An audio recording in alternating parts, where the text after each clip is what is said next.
Приветствую с Новым годом. Так, да, 5 минут ваших. Ну, конечно, за 5 минут такой большой объем очень сложно будет, но я попробую донести, да, что я хотел. Ну вот, будучи не только журналистом, общественником, а ищем, да, кто делает отопление, я хочу остановиться на тех, кто именно частный сектор, да, который очень большой. И мы все, каждый туда, наверное, вот сейчас у нас газ протягивается и в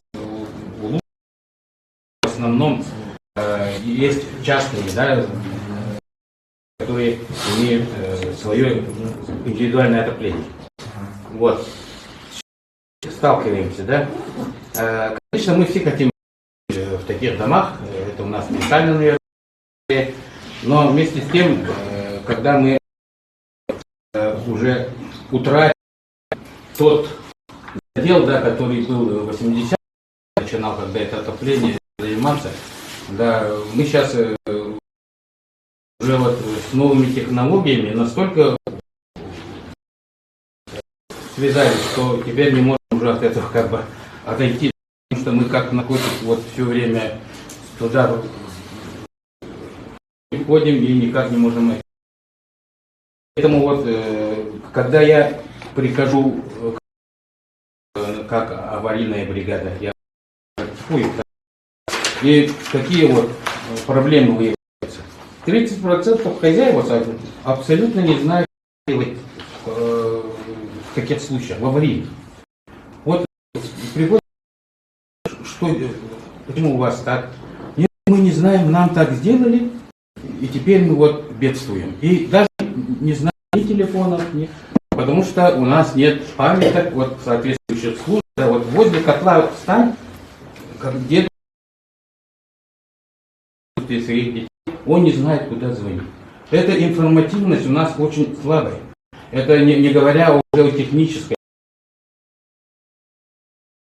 И самая беда в том, что те в частном секторе, да, вот как бы мастера учились делать это хозяйство, они настолько переделали, что сейчас их перелопатить очень техническая грамота.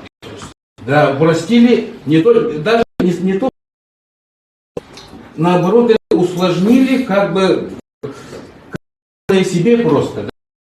Вот сейчас наши импортные котлы, они якобы должны соединяться только вот таким вот способом, что естественная циркуляция уже не годится, да. И вот поэтому прозвучало, да, вот то, что печи, вот естественная циркуляция. Надо к этому возвращаться, и людей надо подталкивать к этому.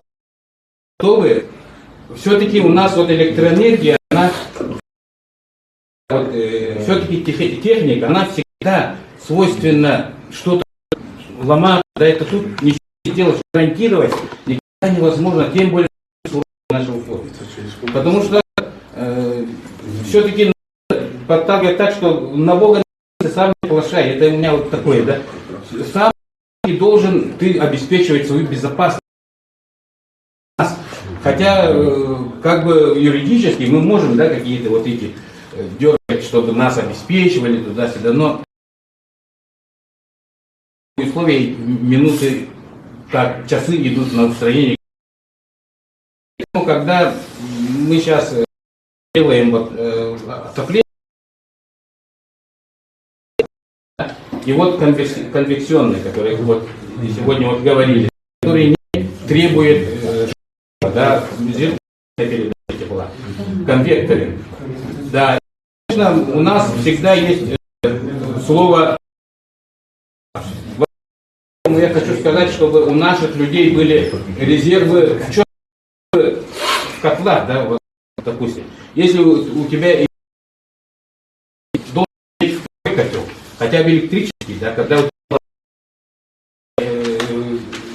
электронные, нужно электрический котел, чтобы пережить на сутки там самое большее. И вот поэтому я хочу всех призвать, чтобы мы доводили до людей, чтобы если у нас будет естественная популяция, то туда можно резервные котлы, все что угодно, как базовые. Да. Тогда меньше будут страдать наши люди в частных секторах. То, что было вот с Атали, да, и пережить все эти сотрясения. Газовые отключения, электрические отключения, и чтобы надо резервные котлы ставить, те и другие. Даже твердотопливных не забывать. Вот у меня